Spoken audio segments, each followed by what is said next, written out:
ओम श्री परमात्मने नमः। ओम श्री गुरुवे नमः। और श्लोक नंबर है हमारा 27। इसको रिपीट कल भी किया था, लेकिन आज फिर इसको थोड़ा सा दोबारा रिपीट करती हूँ मैं, ताकि कुछ भी जहाँ कहीं थोड़ी बहुत भी कमी लगे उसकी वो हमारी पूरी हो जाए।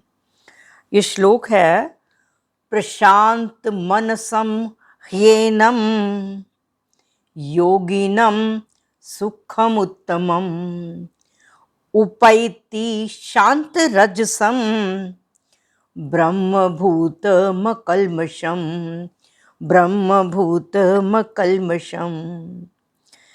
यहाँ पर हम इसको लास्ट से शुरू करेंगे। अकल्मषम। अकल्मषम का मतलब जो पाप रहित हो गया है, जिसके पाप नष्ट हो गए हैं। उससे पिछला वर्ड है शांत रजसम, जिसका रजोगुण शांत हो गया है। और उसके बाद कहा है पहला वर्ड प्रशांत मनसम, जिसका मन शांत हो गया है, निर्मल हो गया है। उसके बाद कहा है ह्येनम, ही प्लस एनम, ही हम बाद में लेंगे, एनम इस, और फोर्थ पार्ट में है ब्रह्म भूतम, इस ब्रह्म रूप बने हुए। हम परमात्मा का ही अंश हैं, परमात्मा स्वरूप हैं, लेकिन वो तभी होगा कि जब हमारा रजोगुण भी शांत हो, तमोगुण भी शांत हो, मन भी शांत हो, तो तब है ये कहा हुआ है इस ब्रह्म रूप बने हुए योगिनम, योगी को ही, निश्चय ही। और अगला वर्ड है उत्तमम, सुखम उत्तमम कहा है, उत्तमम सुखम उपैति, उपैति का मतलब प्राप्त होता है, उत्तम सुख प्राप्त होता है। जिसके पाप नष्ट हो गए हैं, जिसका रजोगुण शांत हो गया है, और जिसका मन बिल्कुल पूरी तरह से शांत हो गया है, ऐसे ब्रह्म रूप बने हुए योगी को उत्तम सुख प्राप्त होता है, जिसे सात्विक सुख कहा गया है। बढ़ना तो हमने सात्विक सुख से भी ऊपर है, सात्विक सुख के कारण भी हो जाता है, लेकिन शुरुआत तो हमारी वहीं से होती है। सात्विक सुख तो आए, पर हम उस सुख से ऊपर उठकर जिए, उस सुख से हमें किसी प्रकार का अभिमान ना हो जाए। जिसमें सात्विकता होती है उसको भी तभी कहा है गुणातीत बनना है हमने। और सबसे पहला वर्ड कहा है कि जिसके पाप नष्ट हो गए हैं। पाप किसको कहा गया है? जो तमोगुण की वृत्तियां हैं। तमोगुण की वृत्तियां हमारी क्या क्या हैं? अप्रकाश, अप्रवृत्ति, प्रमाद, मोह, ये हमारी तमोगुण की वृत्तियां हैं। अप्रकाश का मतलब तमोगुण के बीच में इंसान की बुद्धि में समझने की शक्ति नहीं रहती। निठल्ले बैठ बैठ कर, आलस कर करके उसकी बुद्धि जो है वो काम नहीं करती, उसका मन नहीं लगता। अप्रकाश, अंधेरा ही आ जाता है, विवेक नहीं रहता उसमें। और फिर कहा है जब उसका मन नहीं किसी चीज को करने को करता, अप्रकाश, इसका मतलब उसके अंदर अंधेरा है, प्रकाश नहीं है। हमारे अंदर प्रकाश होगा, हमारे अंदर विवेक होगा, तो तभी तो हमें पता चलेगा क्या ठीक है क्या गलत है। जिसके अंदर तमोगुण की वृत्ति जिसकी बढ़ गई है, तो उसके अंदर अप्रकाश, अंधेरा ही अंधेरा रह जाता है। दूसरी वृत्ति कही है अप्रवृत्ति। प्रवृत्ति तो होता है किसी काम में लगना, अप्रवृत्ति किसी काम में ना लगना। जिस काम को करना होता है उसको वो करता नहीं, और जिसको नहीं करना होता उसको वो करता है। ना करने लायक को करता है और करने लायक को वो करता नहीं है। इससे ना तो उसकी आध्यात्मिक उन्नति होती है, और ना उसकी सांसारिक उन्नति होती है, ना उससे कोई समाज का काम होता है। ये कहा गया है वर्ड जो है वो तकरीबन जुआ, शराब, इन चीज़ों में अपना समय व्यतीत करता रहता है। ये कही गई है दूसरी अप्रवृत्ति। और तीसरा कहा है प्रमाद। प्रमाद मैंने उस पहले भी आपको बोल दिया कि ना करने लायक को कर देता है, करने लायक को करता नहीं। निठल्ले बैठ बैठ कर अपना जो समय गुजारना, उसको कहा गया है यहाँ पर प्रमाद। और यही जो अभी बोल के हटी हूँ पहले, जुआ, शराब या विभिन्न प्रकार के व्यसनों में पड़ा रहता है, इसको कहा गया है प्रमाद में आकर करता है वो। और फिर अगला कहा है मोह। मोह में आकर उसकी विवेक शक्ति और खत्म हो जाती है। बिल्कुल उसकी विवेक शक्ति तो काम करती ही नहीं। ये जो तमोगुण की वृत्तियां हैं, और फिर काम कोई करना नहीं है, एक्सपेक्टेशन और भी ज़्यादा है, उसके लिए कुछ ना कुछ वो गलत ढंग अपनाता है। कहीं चोरी करेगा, कहीं ठगी करेगा, किसी की मारपीट करेगा। इन चीज़ों में वो अपना सारा समय जो है वो गुजार देता है। लेकिन इस श्लोक में कहा है कि जिसका तमोगुण, जिसके पाप नष्ट हो गए हैं, इसका मतलब जी बिल्कुल तमोगुण से ऊपर उठ गया है, जिसके बीच में तमोगुण का नाम निशान नहीं रहा, तो उसको कहा गया पाप रहित। और फिर दूसरा कहा है रजोगुण। रजोगुण की जो हमारी वृत्तियां हैं वो है अशांति, प्रवृत्ति, अशांति, स्पृहा, चंचलता। मन में हर समय होड़ लगी रहती है, इतना कमा लिया, इतना मैं और कमा लूं, एक बिजनेस कर लिया, दूसरा खोल लूं। इतनी चंचलता बढ़ जाती है कि उसका बिल्कुल अपना कुछ अपने शरीर के बारे में सोचने का उसका बिल्कुल भी ध्यान नहीं रहता। और उसके बाद जब उसका तमोगुण भी शांत हो गया, पाप खत्म हो गए, उसके पाप रहित हो गया, रजोगुण शांत हो गया। जब ये तमोगुण और रजोगुण खत्म हो गए तो फिर उसके बाद उसका मन सात्विकता की बढ़ने लगता है। शांत, एक तो होता है शांत और एक होता है प्रशांत। प्रशांत का मतलब पूरी तरह से मन में किसी प्रकार के संकल्प विकल्प नहीं उठते, इधर उधर ध्यान नहीं जाता। जिसका मन शांत है उसको प्रसन्नता भी होगी, और उसमें करुणा भी होगी, दयालुता भी होगी। जब वो बिल्कुल पूरी तरह से उसका मन बिल्कुल संकल्पों विकल्पों से बिल्कुल रहित हो जाता है, राग द्वेष उसका खत्म हो जाता है, फिर वो पूरी तरह से शांति आ जाती है उसमें। और जब उसमें पूरी तरह से शांति आ गई, फिर उसको उत्तम सुख प्राप्त होने का मतलब सात्विक सुख से भी ऊपर, जिस सुख का कभी अंत नहीं होता, जिसे आत्यंतिक सुख कहा गया है, जिसे शाश्वत सुख कहा गया है, वो सुख उसे प्राप्त होता है। तो हमने कोशिश यही करनी है कि हमें उत्तम सुख प्राप्त हो। वो उत्तम सुख तभी प्राप्त होगा हमारे अंदर तमोगुण ना रहे, हमारे अंदर रजोगुण ना रहे, हमारे अंदर सात्विक गुण से भी हम ऊपर उठें। क्योंकि सात्विक गुण के कारण अगर जरा सा अभिमान आ गया, इंसान नीचे गिर जाता है। अभिमानी व्यक्ति कभी ऊपर नहीं उठ सकता। सात्विक गुण के कारण ही थोड़ा सा इंसान में ज्ञान आया, इंसान कहता है मैंने तो ये भी सीख लिया, ये भी सीख लिया, ये भी सीख लिया, जबकि कुछ भी नहीं, जीरो। जितना मर्जी कुछ पालें, जब हम किसी गुरु के सानिध्य में जाएं तो बिल्कुल नीच की तरह रहें हम। अगर हम अपने मन रूपी प्याले को पूरी तरह से खाली करके जाएंगे, उसमें बहुत कुछ भर के लाएंगे।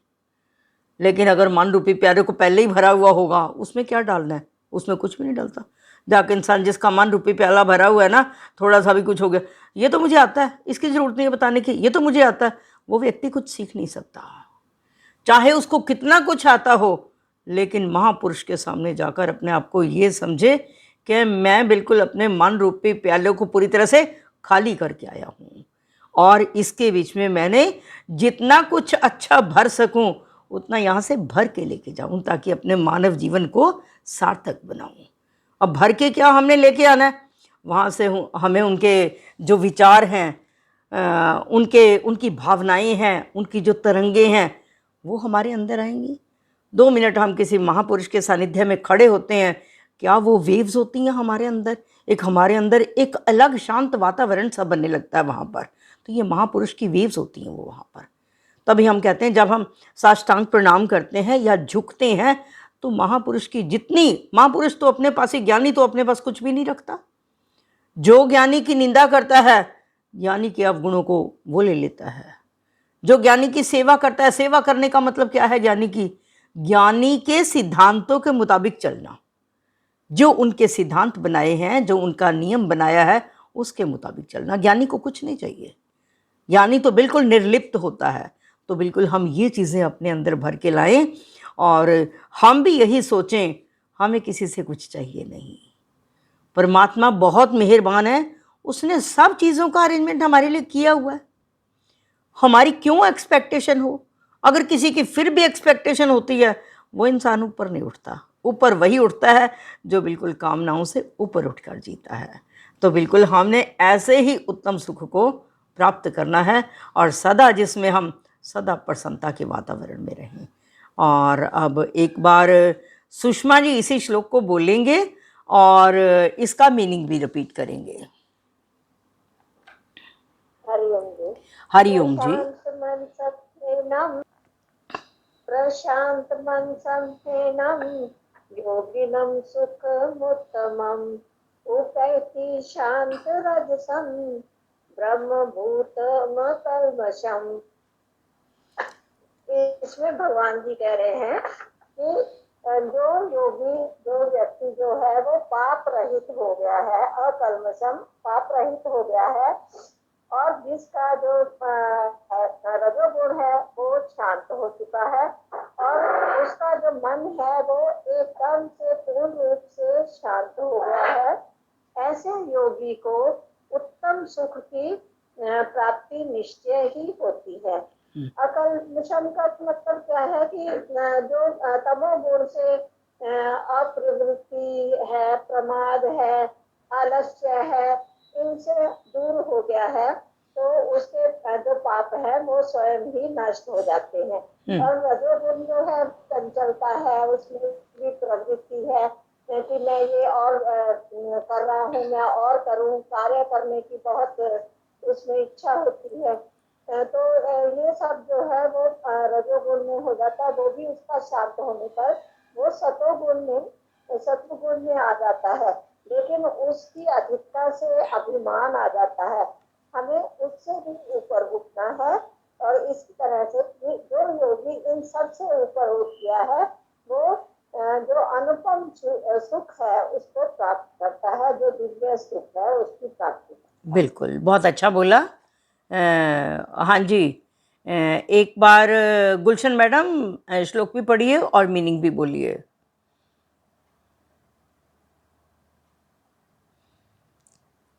आपकी आवाज नहीं आ रही गुलशन जी। हरिओम। हरिओम जी। प्रशांत मन संह्येनम योगिनम सुखमुत्तमम उपैति शांत रजसम ब्रह्मभूतमकल्मषम। इसमें भगवान जी कह रहे हैं कि जिसका मन भली प्रकार से शांत हो जाता है, जब वो योग अभ्यास में बैठता है तो उसका मन जो है वो विवेक से, वैराग्य के प्रभाव से वो विषयों का चिंतन छोड़ देता है, चंचलता छोड़ देता है और मन को जो है वो स्थिर कर लेता है। और इस स्थिति के रूप में फिर उसका मन जो है वो प्रशांत मना हो जाता है, प्रशांत आत्मा हो जाता है। और उसके सारे जो कल्मश हैं, यानी कि जो पाप हैं, और पाप कैसे पैदा होते हैं, पाप तमोगुण से आते हैं, तो उसको जो वो उसको अधोगति में ले जाते हैं। जो तमोगुण के जब आता है तो फिर उसके बाद प्रमाद, आलस्य, निंद्रा, मोह, दुर्गुण, दुराचार, ये सब जो है वो कितने जो मल हैं वो उसके अंदर आ जाते हैं। तो लेकिन जब वो ध्यान में बैठता है तो उसका जो ये सारे जो कल्मश हैं, ये इनको मतलब उसको हटाना पड़ेगा, बिल्कुल उसके अपने पाप रहित होना पड़ेगा। जब वो पाप रहित हो जाएगा, प्रशांत आत्मा हो जाएगा, तब उसको शांति प्राप्त जो है वो होगी। लेकिन वो किससे होगी? उसको अपनी जो गुण है उनसे, तीनों गुणों से भी ऊपर उठना होगा, क्योंकि रजोगुण है उसको बांधने वाले हैं, तमोगुण से तो उसको पाप आएंगे और रजोगुण से भी उसको वो अपने उसमें बंधता जाएगा। तो उसके अंदर कामना, लोभ, मोह, ये सारे रजोगुण से उसके अंदर आते जाएंगे। तो उसको रजोगुण से भी ऊपर उठना है, रजोगुण से ऊपर उठकर सतोगुण में आना है, लेकिन सतोगुण भी बांधने वाला है, तो उसे सतोगुण से भी ऊपर उठना होगा, तभी वो जाकर प्रशांत आत्मा हो पाएगा और ब्रह्म में अपने आप को ब्रह्म में एक रूप कर पाएगा। और तभी जब उसके सब कुछ शांत होगा तभी वो ब्रह्म भूतम यानी कि ब्रह्म के अंदर एक ही भाव जो है वो हो पाएगा। बिल्कुल, बहुत अच्छा एक्सप्लेन किया, वेरी गुड। हाँ जी, दीपा जी आप श्लोक भी पढ़ें, कुछ बोल सकते हैं तो देखो, नहीं तो श्लोक पढ़े। ओम श्री परमात्मने नमः। अथ षष्ठोऽध्यायः। प्रशांत मन संह्येनं योगिनं सुखमुत्तमम् उपैति शांत रजसम ब्रह्म भूतम कल्मषम। इसमें भगवान कहते हैं कि जिसका मन पूरी तरह से पाप रहित हो गया है और जिसका मन शांत है, तो वो जो है और उसका जो मन है वो रजोगुण और तमोगुण से ऊपर उठ चुका है, यानी सतोगुण में आ गया है। लेकिन हमें सतोगुण से भी ऊपर उठना है। सतोगुण में भी ये होता है कि जब जैसे हमें कोई अभिमान हो गया कि नहीं हमें तो ये सब आता है, हमें तो ये आता है, ऐसा नहीं करना है। और इस सब से भी जब सब ऊपर उठ जाते हैं तो ऐसा ब्रह्म योगी जो है वो निर्वाण ब्रह्म को प्राप्त करता है। उत्तम सुख, उत्तम सुख, हाँ, उत्तम सुख को प्राप्त, हाँ, जिसे आत्यंतिक सुख भी कह सकते हैं। हाँ, जिसे आत्यंतिक सुख भी कहते हैं, शाश्वत सुख भी कहते हैं, जो सुख कभी समाप्त नहीं होता। ये सात्विक सुख से भी ऊपर है। ये सात्विक सुख से भी ऊपर है। हाँ जी, निर्वाण नहीं, इस श्लोक के बीच में निर्वाण वर्ड नहीं आया हुआ। हमने जो वर्ड बाय वर्ड लेना है, हमने उत्तम सुख लेना है। लेकिन वो सुख जो सात्विक सुख से भी ऊपर है, जो कभी समाप्त होने वाला नहीं है, जिसे शाश्वत सुख, आत्यंतिक सुख भी कहा गया है। ठीक है, बहुत अच्छा बोला। हाँ जी, एक उसके बाद बोलिए विनय मैडम, सॉरी रजनी मैडम। ओम श्री परमात्मने नमः। प्रशांत मनसम येनम योगिनम सुखमुत्तमम उपैति शांत रजसम ब्रह्म भूतम कल्मषम। इसी परमात्मा कहती है जिसका मन शांत हो गया, जिसकी सभी पाप नष्ट हो गए, उसका रजोगुण शांत हो गया, ऐसा ब्रह्मभूत बना हुआ मनुष्य उत्तम सुख को प्राप्त करता है। बहुत अच्छा, आपने इतना भी बोला, बहुत अच्छा, वेरी गुड। वो चाहे एक लाइन भी हो, कोई फर्क नहीं पड़ता, एक लाइन बोलते बोलते ज्यादा पे पहुंचोगे। Very good. हाँ जी मिसेस मेहता। हरिओम जी। हरिओम जी। प्रशांत मनसम हेनम योगिनम सुखमुत्तमम उपैति शांत रजसम ब्रह्म भूतम कल्मषम।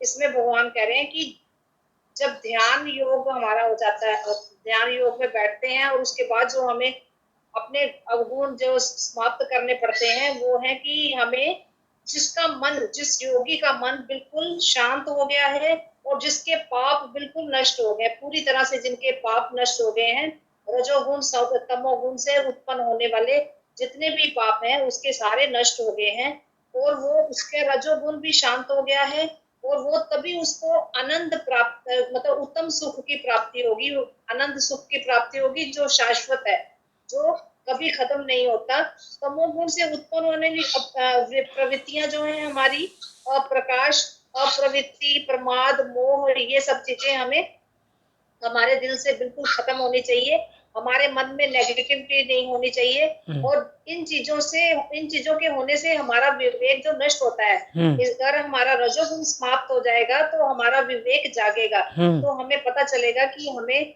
किस तरह के स्वार्थ रहित, मतलब रजोगुण में भी स्वार्थ रहित, हमारा जो रजोगुण आता है उसमें भी स्वार्थ होता है, हमें हर चीज प्राप्त करने की होड़ लगी रहती है, तो वो भी समाप्त होना चाहिए। रजोगुण भी समाप्त होने पर हमारा विवेक जागेगा, हम सात्विक सुख की ओर मतलब जाएंगे।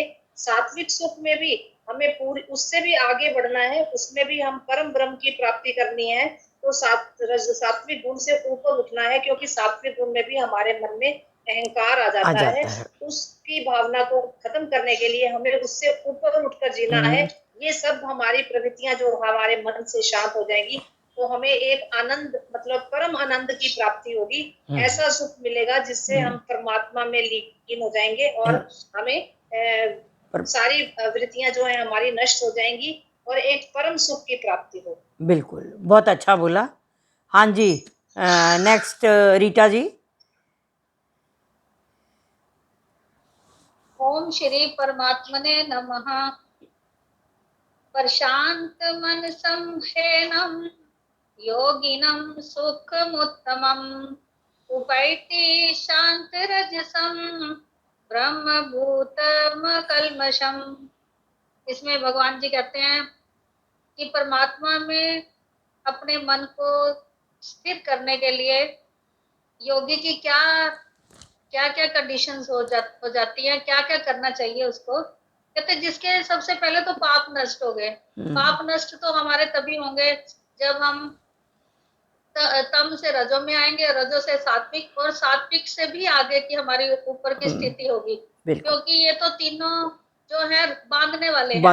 तीनों गुण जो है, प्रकृति के तीनों गुण तो बांधते हैं हमें, किसी ना किसी मोह में लगा लो, या हमें इच्छा द्वेष, कहीं ना कहीं हमारे साथ ये द्वंद्व चले रहते हैं, अनुकूलता परिकूलता कुछ भी लगा लो, लेकिन ये चलते रहते हैं। वो कहते हैं हमारी तो स्थिति ऐसी होनी चाहिए जो प्रशांत आत्मा, बिल्कुल बिल्कुल बिल्कुल समुद्र की जगह जैसे नीचे से समुद्र जो है ना वो बिल्कुल शांत होता है। ऊपर से तो चलो लहरें उठती हैं, पर लेकिन अंदर से कहते हैं बिल्कुल शांत होता है। वैसे ही हमारी स्थिति जो है वो योगी की होनी चाहिए। और जिसका मन कहते शांत हो जाता है, और ऐसे जो जब वो ब्रह्म स्थिति में आ जाता है वो इंसान जो है, वो निश्चित ही उत्तम सुख तो मिलना ही मिलना है। फिर उसकी तो कोई उसको रोक नहीं सकता है। यानी कि हमें जो शाश्वत हमारा सुख है वो तो हमारी प्रशांत आत्मा ही है। बस बिल्कुल ही हम शांत हो जाए, तभी हम उस स्थिति में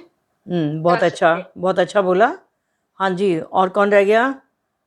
दीपमाला जी। हरिओम दीदी जी। हरिओम जी। प्रशांत मन संहेनं योगिनं सुखमुत्तमम् उपैति शांत रजसम ब्रह्मभूतमकल्मषम्। इसमें भगवान जी कह रहे हैं, जैसे पिछले श्लोक में बताया कि हमारी इंद्रियां हमारी जो इधर उधर भागती हैं उनको वहां से हटाकर हमने परमात्मा में लगाना है। जब हम परमात्मा में, जिस साधक ने परमात्मा में इंद्रियां लगा ली, तो जो उसके सारे पाप नष्ट हो जाएंगे। पाप नष्ट हो गए यानी उसका तमोगुण खत्म हो गया। जब उसके सारे पाप नष्ट हो गए, फिर वो उसका जो मन है, वो जो मन की जो चंचलता है वो भी खत्म हो गई। मन की चंचलता यानी उसमें से रजोगुण खत्म। जब तमोगुण भी खत्म, रजोगुण भी, तो जो वो योगी है वो एकदम, उसका जो मन है बिल्कुल शांत हो जाएगा। तो इसका मतलब उसमें सात्विकता आ गई। सात्विकता से भी हमने सतोगुण से भी कहते हैं ऊपर जाना है, क्योंकि उसमें भी इंसान में अहंकार आ सकता है। तो हमने ऐसा बन गया जिसमें ये तीनों गुण आ गए, वो कहते हैं ब्रह्म रूप बन गया। ब्रह्म रूप बनना यानी ब्रह्म जैसा बनना। ब्रह्म में तो कोई अवगुण है ही नहीं है, तो वैसा बनेगा। जो ऐसा बनेगा उसे जो सुख प्राप्त होगा वो हमेशा रहने वाला सुख होगा। जो बाकी चीजों से सुख प्राप्त होता है वो क्षणिक होता है, खत्म होने वाला होता है। जो ये वाला उसे सुख मिलेगा वो उसे हमेशा रहने वाला आनंद की प्राप्ति होगी। बिल्कुल, बहुत अच्छा बोला। और समापन की ओर बढ़ते हैं। सर्वे भवन्तु सुखिनः, सर्वे सन्तु निरामया, सर्वे भद्राणि पश्यन्तु, माँ कश्चित् दुःख भाग् भवेत्, माँ कश्चित् दुःख भाग् भवेत्। गौ माता की परम कृपा से सुख समृद्धि का बसेरा, गोधन से दुख दरिद्र भागे, सब ग्रंथों का सार घनेरा। बोल गौ माता की जय। श्री कृष्ण अर्पणम अस्तु।